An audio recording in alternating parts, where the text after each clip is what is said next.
But React Native is one of the nicest abstractions to work with JavaScript.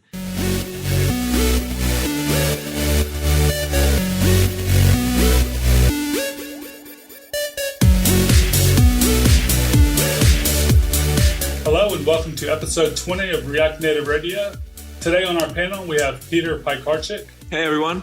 Andre Staltz. Hi, thank you for inviting me. Yeah. And I'm Nader Davitt. So our special guest is Andre today. And before we get into our topic, Andre, can you kind of give us a quick introduction about yourself and how you got into programming? Sure. Today I'm a JavaScript programmer in Helsinki, Finland, in this company called Futurize. We're an agency or consultancy company where we build software for customers.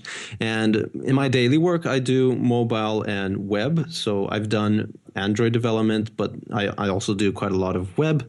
And recently, joining these two parts, I've been doing web and mobile together, which is React Native. So I've been doing React Native projects in actual React and JavaScript. Like, for instance, last month I was doing it. And I've also been involved in the open source community building frameworks like CycleJS and other libraries. Some of them involve React Native as well, such as combining Elm language with React Native. And, well, how did I get into programming? Do you actually want me to expand on that topic, or because it can be quite a long story? I think we would love to go into more of that. But before we do, can you kind of give us a quick overview of Cycle in general, and then we'll talk about reactive programming also? Yeah, sure. So CycleJS, if you would explain it like as an elevator pitch, is building applications in the same way that signal processing units have been, such as like a guitar pedal. So a guitar pedal is a signal processing unit. It takes an input signal, which is the signal of sound coming from your guitar, and it processes that to make a distortion, for instance, and then it creates this output signal, and that's what's going to go to the speaker, and then it's going to create the actual sound with the distortion. So the Cycle approach is that, really, because you take everything that can affect the computer program, the UI program, is an input signal, such as, the clicks coming from the user. That's something that can affect the app. That's an input signal. And then everything that should happen to the external world is just an output signal. So that would be, for instance, the DOM, or the screen changing over time. That's a stream of events of how it should change over time. So then basically your app is just a pure function that takes inputs and generates outputs, just like a guitar pedal would. And that makes things much more testable, for instance, and also more composable because, guitar pedals can be quite easily composed. That's basically the big idea in CycleJS. So did CycleJS come out of a need that you saw in real life issues that you had at your work? Like, where did the idea come from? Yeah, sure. That's a good question. If I go way back, we had multiple iterations to make CycleJS be what it is today. So when I say we, like the community gave a lot of feedback and criticized, and I sort of rewrote it multiple times over and over again. So it started from actually at work, I was doing a lot of reactive programming. So Cycle is about reactive programming a lot. So I was doing reactive programming, but I didn't know what architecture would fit nicely for reactive programming. So then I started sketching some ideas, and for one customer project, I built this sort of like smartwatch app in Tizen, which is HTML. And that was basically a precursor to CycleJS, where basically I wanted everything to follow the reactive pattern. And then from that came the ideas of model, view, and intent. It's just like a version of MVC, which is reactive and functional. So that was a precursor of CycleJS. And what I wanted to solve is really I wanted to make a nice architecture where there are separation of concerns, and the other part of MVC, people usually talk of MV something, is what we've been trying to figure out as the software industry in general. We've been thinking, is it VMs or so there's MVVM is one of the approaches. There's MVC, there's MVP, and that's why people call MV star because they don't really know what the other thing would be. And in my experiments, I came up with intent, which is one way of doing that. So then Cycle started evolving from this, and it became what it is today, thanks to like a lot of feedback from the open source community. Yeah, so someone who's very familiar with React and not so familiar with Cycle, I've been reading a lot about users may not be as comfortable with Cycle because they're not as comfortable with observables. Do Yeah. you mind giving us a quick introduction of observables and how they work? Yeah, sure. So it's a good concern that people have with observables. I mean, they are kind of scary. First time I saw them, they weren't that obvious. But people usually see observables as event emitters, or this more advanced version of an event emitter. And that is sort of half true. What an observable is basically a way of getting multiple values over time. So it's kind of like a function, but with a function, you can only return once, right? So that's what we usually do. When you return, it's done. But with an observable, you're able to say like, hey, I'm going to return multiple values. So you can actually do like return and then return again and return again. But you can also do things like set a timeout and return a value after 1 second. So that's what an observable is. When you subscribe to it, you're basically saying, give me values. And it's kind of like the same thing as calling a function, where you basically, when you call a function, the code around it is basically saying, give me one value right now. But with an observable, it's that, but more. So it's kind of like when you subscribe, you're saying, give me values. And they may come immediately, they come like in the future.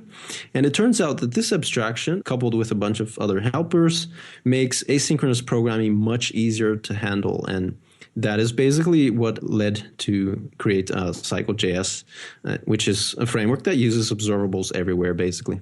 So that sounds very similar, at least to me, because I haven't really jumped into observable that much, to generators. So can you kind of go into the difference between like an ES6 generator and an observable? Yeah, sure. So generators are also quite interesting because they allow you to return, or basically it's called yield many times. So you can think of a generator as a lazy computation. Okay, everything inside that generator function is lazy. So it means that it's not executing yet. And it only executes when you call that generator and then you get an iterator. And then once you have that iterator, you can say, hey, give me the next value. And then you can say again, give me the next value. So once you say, give me the next value, it will run some code that is in the generator function, and it will sort of give you that value. So an observable is also the same kind of idea, because inside an observable, you have some lazy computation, and that will run and give you multiple values over time. But the difference is that with generators, you're pulling out the values from the generator. So if you think of a producer of data and a consumer of data, okay? With a normal function, the producer of the data is the code inside the function. So when you call that function, the code that is calling that function is the consumer. So with a function, when you call it, the calling is called pull, because the consumer is pulling out a value from the function. And that's the same idea with generators. The code that calls the iterator, so basically iterator.next, you're basically pulling out, the consumer is pulling out a value from the generator. Now, with observables, the difference is that the producer is determining when those values will be delivered. So the consumer doesn't pull those values out explicitly. Instead, the consumer just says like, hey, producer, observable, I'm interested in values. And then the observable just says, okay, I'll deliver you values whenever I feel like. So then the consumer doesn't know exactly when it's going to get those values. That's why you need to sort of subscribe with an observer. So it's kind of like an event listener. And then those values will be delivered over time. So for instance, one of the things that you can do with observables is you can put a set interval inside the observable. And that's going to deliver values over time to the consumer. But you cannot do that with a generator. So you can't put really a set interval in the generator and deliver a value every 1 second to the consumer. So that doesn't work, because the consumer is who should have, every 1 second pulling out a value from the generator. Does that make any sense? Oh, yeah. It's basically the difference between push and pull. That's a really good explanation, actually. That was really good. Do you happen to have any docs or anything online I can take a look at after this too? I'm working on it, actually. So RXJS version 5, they don't have documentation right now, and I'm working on writing the documentation. And there I'm going to explain the difference between push and pull. And there's also some courses on Egghead.io where I'm explaining basically the same thing that I just said, difference between push and pull. But in general, if you look up like push versus pull in the context of RX, you're going to find something about this. But specifically to JavaScript, I don't think there's that many good resources on, for instance, generators versus observables. There is some content by Jafar Hussein. He does speak a lot about this, and all of what I just said comes from Jafar and Eric Meyer. So those are people that are really involved into these things. But yeah, I mean, the resources are coming up. I'm writing about them, but they might be still out there. So I'm curious, how is the best practice to handle data with CycleJS? You mean handle data such as managing state or getting HTTP requests? I guess managing state. Okay. Yeah, so one thing that happens in CycleJS regarding state is that it's not explicit like it is in Redux, where you have, the big state object. It's actually not big, but anyway, you have this state object. But in CycleJS, state might be contained inside observable operators. So sometimes when you do something like, let's say, you have an event stream or an observable that ticks every 1 second, and you want to delay that by half a second. So then you want to get as an output an observable of that just shifted half a second. So that's one of the things where, you're kind of keeping state there invisibly to the developer. Or in other cases where you're doing debounce, which is kind of like the same type of thing. But one interesting thing is that you can have a Redux pattern, which is inside CycleJS. So we really do almost the same pattern, which is we get user events such as clicks. We map those to action objects, such as like choose button, and then we map that action to a reducer function, and then from that reducer function we can accumulate state over time. So we start with this initial state, and we just receive these reducer functions as events, and then sort of join them together with this reduce type of thing. So if I would need to like give a concrete answer, it's fairly similar to Redux, but state might be sprinkled around in other places because we don't really emphasize like hot reloading and time traveling debugging that much as Redux does. But you can still get everything done, and most of the times state is sort of abstracted away. You're not really working with state, but instead you're working with just events. You're basically just trying to think, what should this app produce as an output, and what does it get as input? And state is just a means to an end. So you may use state in between that input and output, but then sometimes you may not even need state. So that's kind of the idea in CycleJS. So I guess it might be a good segue to start talking about Cycle and Cycle Native. So can you kind of go into exactly that project, or what exactly that project entails? Yeah, so with CycleJS, there are multiple ways of doing effects. So, I mean, you can make a CycleJS app that has interaction with the DOM, or you can actually make a CycleJS app that has only interaction with audio. So it takes MIDI messages as input and generates web audio as output. And that doesn't have anything related to the DOM, really. So that's just to say that in CycleJS, you can handle different types of effects, such as audio or DOM. And one of them that we want to allow is dealing with the mobile graphical user interface. And that's where React Native comes in, because for now, it's like the only way of making JavaScript generate nice or actual native UI through this virtual DOM abstraction, or basically a pure abstraction. So what Cycle React Native does is an experimental plugin, or driver as we call it, where you can basically create React components, React Native components, and use them in the context of CycleJS. So, for instance, you would take as input mobile touches on the screen. Those can be signals of events. And then as output, you generate the virtual DOM tree for React Native. So there are some experiments that I've done. It's still an experimental driver or plugin because there's a lot of React issues that we don't know how to wrap yet in Cycle and also in other languages such as Elm. And we're still figuring out that. And of course, also the React Native community is still figuring out a bunch of stuff, such as navigation. They recently just got an update to that through, I think, like a Redux type of approach where they handle navigation. That's right. So, yeah. So things are evolving as we speak. So why did you choose to port it over to React Native? Like, can you kind of give us your opinion of React Native and where you think it falls in the landscape of mobile app development and kind of where you feel the future of it may be, just in your opinion? Yeah.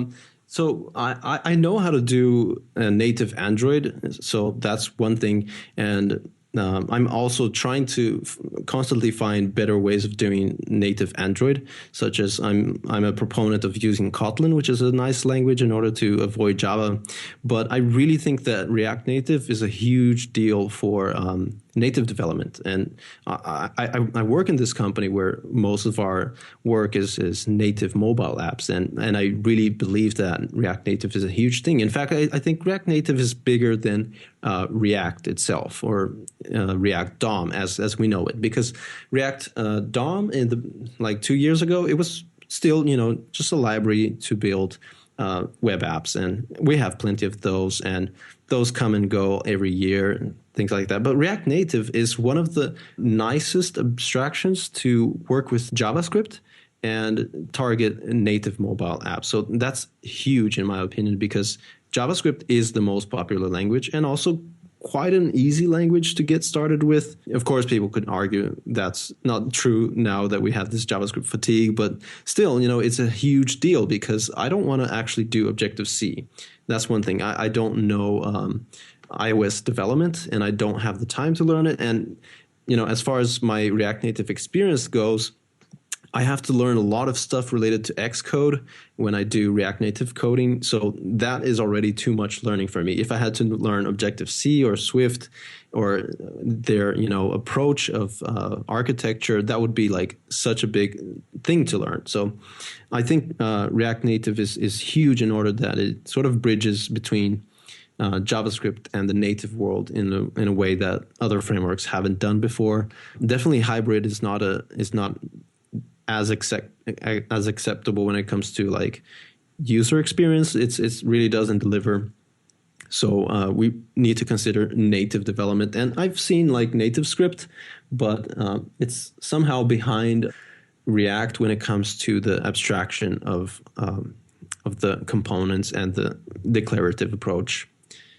So while I do have my opinions that React in itself is not that special, I do believe that React Native is huge, and it came here to change our ways of working. There was a fantastic talk by James Ide, I think his name is, from Exponent at the last React Conf. I think it's available online, but he kind of goes into React Native and kind of some of the stuff that you were just saying about the potential impact long term and on engineering teams and mobile development in general. And it was a really good talk. We'll try to find a link to that and stick it in here. If you haven't seen it, check it out. I actually uploaded the video, so I have all of them. Nice. All right. Yeah, so let me know. I'll post a link here in a second. So, Andre, where do you see Cycle going, right? Right now, at least in my eyes, it's like the very early stages, and, these libraries evolve. What would be like your ideal state or, the next thing after Cycle, right? So where do you plan on heading with all of this? Yeah. Well, okay. So the approach in Cycle is, as what I said before, it's like a guitar pedal, basically a signal processing unit. And what I would like is that data flow would be more visible. So when I mean that, it's kind of like actual data flow, what comes into our program and what comes out, and how does that flow literally like in a flow graph. So one of the things that I want to work on is how to get that graph more obvious for people.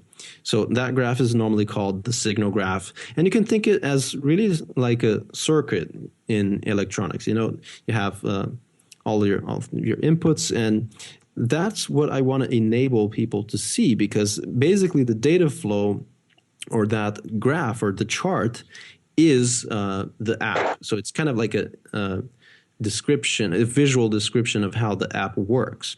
Now we've had like diagrams such as UML that creates class hierarchy diagrams. Those sort of describe like dependencies between types, but they don't describe how the thing works. And then there's things like flowcharts that they help, but they don't give like a good picture. So with CycleJS, it's actually possible to do things like static inference and build that graph just looking at code. So that's one of the things I want to build. So basically it would be a useful mini map of your code where instead of seeing just like a mini map like in Sublime Text, you would see an actual graph describing, hey, this is how your code works just by analyzing the source code. And then things also like that, but for debugging. So in real time, you would be able to see the actual events flowing through your app. And actually, there's a good link that I should post here. It's by Gleb Bahmutov, and there's a sublink in his webpage called Draw Cycle. And that's a really good demonstration of this whole idea. And basically, there's a small app, like the counter app with increment and decrement. And then when you press one of those buttons, it makes this event in the chart, and that sort of starts flowing through your app. And then it generates, again, the output. And that's like just the tip of the iceberg of what I would like to build in the future. And it would mean a lot, because then people have a good idea of what apps do before, studying them in details. So one thing that I want to allow is that, once you join a new software project, that you don't need to sort of build this huge mental model by reading all of the code, but you could just see that mental model, It would be nice if you could just understand it just by looking at it working. So kind of like having some insights into the mechanisms of the computer and doing that without having to, use a small lens that you can expect only one small thing at a time. Does it make any sense? Yeah, absolutely. And I was going to ask also, and I'll try to put this in a better context in a second, but the idea of, React Native is already, a pretty big abstraction already on top of. Yeah. So I'm wondering about the idea of putting another abstraction on top of that, or if it even is that when we're getting into the topic of Cycle Native. Really good question. And I mean, I don't want people to try to figure out how to fit Cycle with React Native. I want to try to do that for them so they don't need to stress out. And it's not easy, really. It's really hard. I think one of the hardest things to do as a programmer is try to fit one abstraction to another, or try to fit two radically different things together. Maybe that's one of the most common and most challenging things. But in general, you asked about having an abstraction on top of another. I think I mentioned before that React is a half of a framework, or sort of an opinionated library. It's kind of hard to abstract some things, or basically wrap some things. So in general, the virtual DOM itself, or basically the tree of components, that's the easiest part, because we can build trees of UIs in almost anything like Elm or PureScript or Cycle. But then things like lifecycle hooks with the animated value start. Those start to become a bit too much of imperative, so it's hard to wrap those type of things, and especially the navigation. So, but I do think that it's hard to make React different. So React will be what it is, fortunately or unfortunately, and I don't think we can think of replacing it with something just yet, because the Facebook team has done a really incredible job of doing that bridge between JavaScript and native. But one interesting thing is that the CycleJS abstraction is what I like to call a very natural abstraction. So it corresponds quite closely to what actually happens in any user interface. So you have the user, and then he sends some signals to the mouse, and that goes to the app, which generates some signals to the screen. So one of the interesting things is that it would have been a quite nice idea to build, if we could build CycleNative from scratch and not using React Native, because then the JavaScript thread is really a pure app that takes signals from the native thread, right? That's what the React Native actually does. And then the JavaScript thread, which would run Cycle, would send back messages to the native thread. So that is really exactly the CycleJS abstraction, which is sending messages from the impure world to the pure world. That is what I could say in a nutshell. So it would have worked well to just use the Cycle abstraction, but then it gets complicated when React Native is in between, because then you have APIs like navigation or animated value. And those are a bit more complicated because, for instance, the animated value, the actual value changing over time lives on the native side.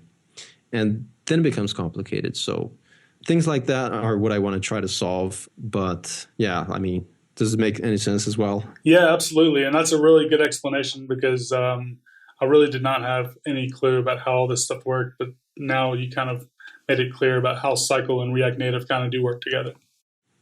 Yeah, in general, the approach is that imagine Cycle as a third thread. Okay, you have the JavaScript and React Native thread. So that talks to the actual native thread that has Objective-C or Java. But the idea is that we want to have this third thread, imaginary thread, of course, because it's in JavaScript, that would run Cycle. And that would send messages to React. So that is really what I'm trying to do here. But I'm just saying that it gets complicated when you have things like animated.value, because that's an imperative API and it doesn't describe like the end result of a component. It describes like intermediate steps, and it has a dot start. And yeah, this also relates a lot to Elm Native. I don't know if is it okay that we start talking about Elm Native? Yeah, absolutely. Yeah.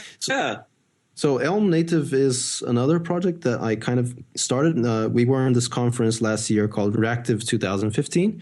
And me and my friend from Futurize, we decided to start hacking on Elm with React Native. So Elm is a functional programming language for the web and for front-end specifically, actually. And we did basically that same idea, that we have this other entity, which is Elm, that's talking to React Native.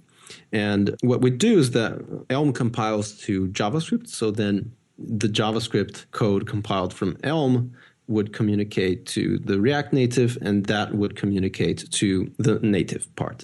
And in Elm, it actually has some similarities with Cycle, because the Elm ports is basically a gateway for messages to the external world. And that's almost the same idea as the Cycle drivers. So that's how we can communicate to the external world, by sending messages. But then things like animated.value become quite complicated in Elm. I still don't have any idea how I'm going to do that in Elm Native, because CycleJS is still living in JavaScript. And in the cases, you can just call an imperative API. I mean, we try to be functional, but it's JavaScript, so you can call animated.value.start. But in Elm, you can't really do that.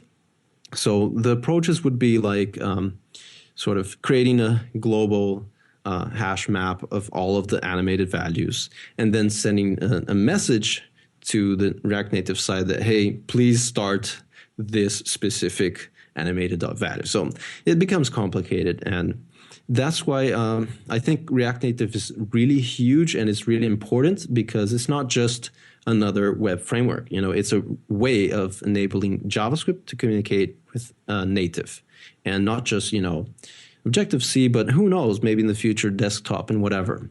And these are challenges that, are quite serious. Like if we want to have all kinds of languages like ClojureScript and PureScript and Elm, like there has to be a proper layer, like a lower level layer, which is in our case React Native, that would allow us to do these things much more easily. But I don't know, we need to figure that all out, and a lot of things are hacky because React Native was started from a sort of a hackathon or a hack together type of thing, which is good. With hackathons and this kind of stuff, you can get all of these crazy ideas, and that's where we can experiment and make things cool. But at the same time, it's complicated, and how to integrate all of these different systems with React Native. Yeah, absolutely. It seems like a pretty big challenge. It seems like though you kind of have your hands in a whole bunch of things. Is that right?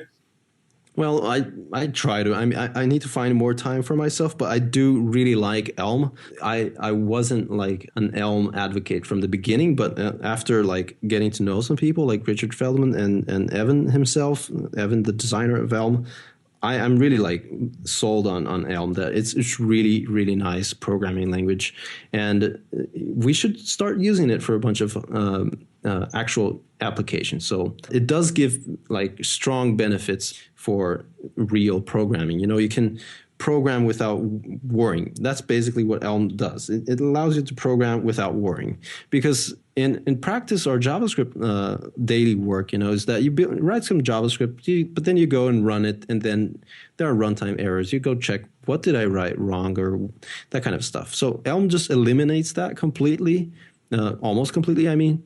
Basically, if it compiles, then it's going to run. That's your basic experience. And I've been trying to find time to like do a bit more of Elm. So I've written like very, very small apps with Elm and fiddle around with Elm. And when me and my friend got this idea of building Elm with React Native, it was just a hack together. So I don't really have that much time to invest in it, but I sort of kickstarted it a bit, helped to make it become something before it was non-existent. Yeah, but mainly my hands are on CycleJS and RXJS, but sometimes I do try to help the Elm community. So I guess React Native, Elm, and Cycle React Native, both of those projects are open source, and anybody can jump in and kind of contribute to those. Sure. And like Elm Native, we have some clear issues and to-dos that like people can help. And with the Cycle community, like we have in the GitHub issues, we have a tag or a label actually for help wanted. And definitely like if people want to help, that's really appreciated. And like, to be honest, Cycle would not be what it is today if it weren't for the community. So I really need to thank like Tyler Steinberger and Frederick Krockwald and PH 200. I mean, there's a lot of people that like jumped in and gave criticism. I really like criticism. I mean, without someone coming and saying like, hey, this sucks. Like it would not be what it is today. So I had to rethink it over and over again. And people come and build libraries, or they optimize the library for performance. And it's really cool to see like open source in action, because I'm just one guy and other companies can like invest a team to build open source things, big companies, but I'm just one guy and I cannot possibly do what these teams are able to do. So it's really important to have the open source community there. And it's also important to welcome people. It's quite hard to handle issues in GitHub because some people might be just really complaining. Some other people might be actually trying to get you to notice a real problem. And it's hard to really just know what is going on. But it's really important to be welcoming and to be always thanking people like, hey, thank you for taking time and doing this, because you're probably not being paid to just write on this GitHub page. So yeah, it's been quite an adventure and an experience. And I'm really thankful for the world to be like involved in this stuff. So if there's anything we agree on as a community is that GitHub could get a little better with its issues. Well, yeah, that's something that I've been experiencing quite like realistically lately. It's that we've tried to unify all of our repos into just one issues list, and we've tried to come up with a convention of discussion issues are welcome, but they're closed. I don't know, maybe people don't feel so happy about them being closed, but definitely GitHub itself as a channel or a place has its problems, but I think like probably 60% of the problems are generated by humans, just either from the maintainers side that they are not welcoming or not understanding, or from the actual reporters of those issues. They might not be understandable. I mean, they might not be understanding what we're trying to do and things like that. So it's really like a thing that people need to come together and know how to collaborate. And it's quite hard over text because text can't convey feelings and tone of voice. So I try to just put a lot of thanks in the middle and smileys to keep people knowing that I appreciate their time. So this question is more about React in general, and Sure. I know you seem to be very vocal about some of your opinions, and you seem to have. It's a good thing to kind of hear some other opinions than everyone agreeing with each other. I think it's really healthy, Yeah. and especially from someone that knows as much as you do, it's very good. But I have a question about React and Sure. how you feel React will live beyond JavaScript and beyond React itself. Yeah, well, so I am known to be a sort of critic of React, basically because I tried to use React a long time ago, and I still need to use React sometimes, and I really feel bothered about how it is. And some people understand me wrong because, like, in general, I am also self-critical. I look at my work sometimes and I think, like, this sucks. And that's like a normal thing that I do with my own work and with anything, really. So when it comes to React, like, I can be kind of vocal about my opinions, but that doesn't mean I'm sort of insulting people behind it. But and how will React live in the future? Like, I am pretty much a proponent of React Native. I think you should see here in my company, I'm basically the guy that runs around and shouts that we should use React Native. And we started using React Native, and we already built one app, which is already in the App Store. And that's like one of our, it really worked out, like the first project that we build with something new has to work out so that, the rest will be justified. So this one really did work out. And then we have two others in the pipeline and, really trying to push React Native forward. And I think React, to be honest, is going to live a lot in React Native, probably also in React Web itself. But React Native is so unique, like, okay, React on the web is rather unique, but it's not as unique as React Native is. It's really like special. So, and of course, like in the RxJS conf just 1 week or 2 weeks ago, that was a big topic there as well, that React Native is really, really important. So I believe that React Native will be quite a big thing. And like, honestly, I've been doing Android apps with Java, and I do not want to do Android apps with Java. I would rather pick, vanilla React and React Native and JavaScript to do an Android app. And I haven't done iOS apps like natively, but I've been doing it through JavaScript and React Native, and it's been a really, really nice experience, especially, dealing with animations and just being able to refresh the app. That's been incredible because we've told our designers that, hey, you can just imagine any animation you want. I'll build it now in 1 minute or something. And you should see the face of the designers. They were like, really? Can you actually do that? Because usually when asking for animations from native developers, it's a big thing. It's like, oh, let's see if we can do that. And it takes time to, experiment and see if the animations is working. But with React Native, it really is really nice. I mean, I can't say anything else. It's just really nice. Yeah, I agree. The React conf seemed to center quite a bit around React Native from what I can tell. Yeah. So before we wrap it up, do you guys want to talk about anything else? Okay. All right. So there's been a lot of talk about React and, whether it's functional or not. Some people say it is, some people say it isn't. There's libraries like Immutable now, that help with that. But how do you feel about that, Andre? Is React functional?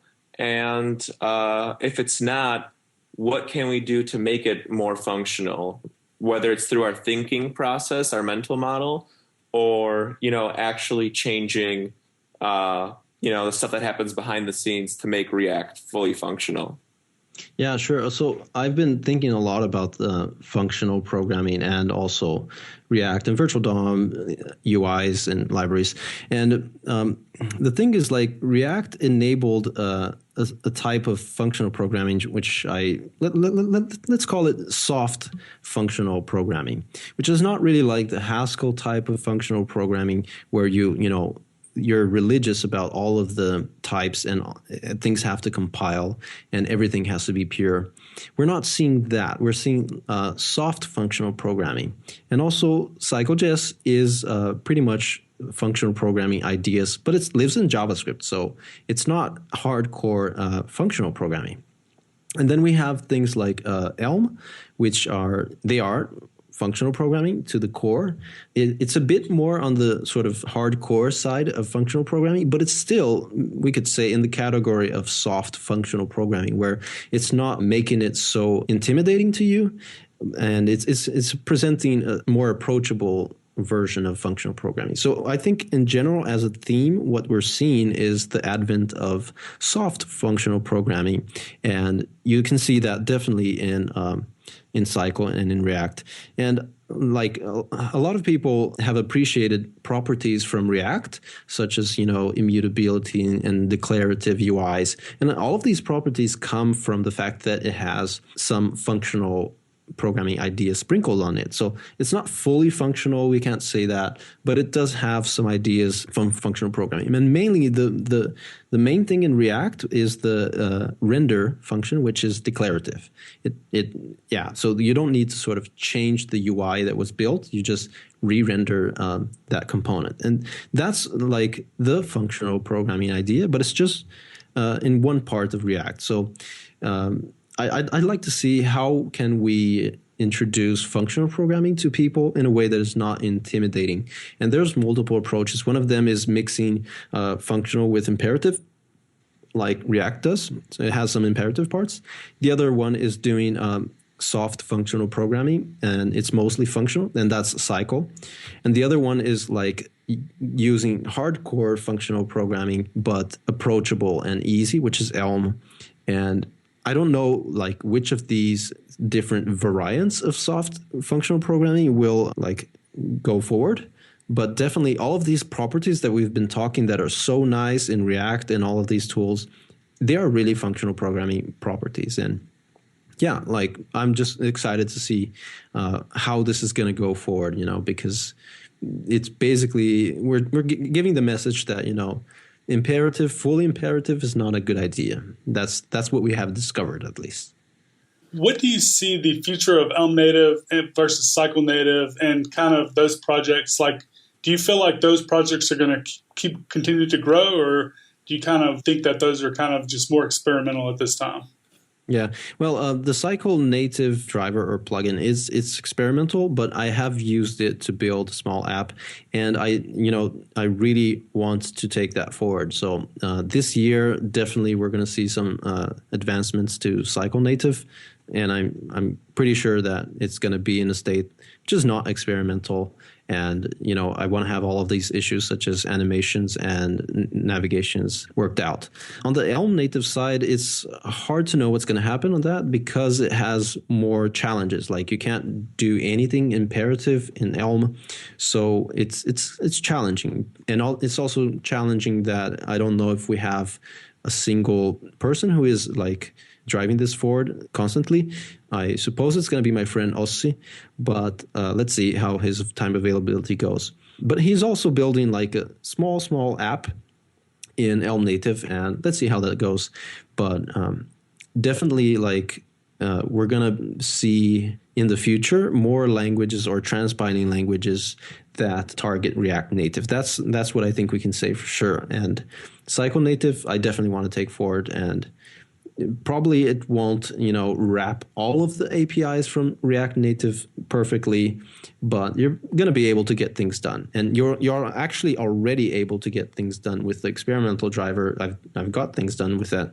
It's just that, it needs more work. Just like React Native, it's not fully, let's say the equivalent of 1.0, but it's getting there.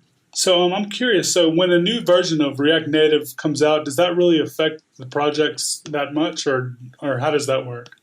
It depends. I mean, if something like navigation comes out, if people were depending on the older types of handling navigation, then that's quite big in my opinion. But I don't think React is like changing that radically. It's not like the API or the abstraction, let's say, is not changing radically. It's mainly like additions and things like that. But it's just to say that, React Native is also evolving, and it's not like fully ready, or maybe it is. I don't know. Like it's hard to say when things are on 0. something, but we're going to see developments evolving both of these, also Cycle Native and React Native. All right. Well, with that, I think we'll go ahead and jump into our picks. Andre, would you like to go over any picks or plugs that you have for us? I find it hard to point out anything specific right now. I probably found something cool during the week, but I can't remember it all. Okay, cool. Well, I know we had spoken about the draw cycle that you had talked about earlier. We'll definitely make sure we link to that. Yeah. Peter, do you have any picks? Yeah, so my picks for this week are the React Native related videos from RXJS Conf. I will post a link to those soon. Okay, my picks, I have 2 picks today. One of them is going to be a book that I've read a couple of times that I'm rereading again. It's called The Obstacle is the Way. It's really a good book, something to kind of read and reread if you are looking for something about stoicism and things like that. It's a pretty good book. And my second pick is a NPM plugin that lets you watch GIFs as you run npm install, and the plugin is called Giphy, Gifi, and the repo is from someone named Vadim Demedes, and we'll make sure we try to link to that as well, because that may be hard to find based on just hearing the name. Okay, well, Andre, thank you so much for coming on. We really enjoyed it. Thank you for inviting. Yeah, absolutely. We'd love to have you again in the future, maybe, if you're available. Oh, yeah, let's think about it. Okay, cool. Well, that wraps up episode 20 of React Native Radio. Thank you for listening.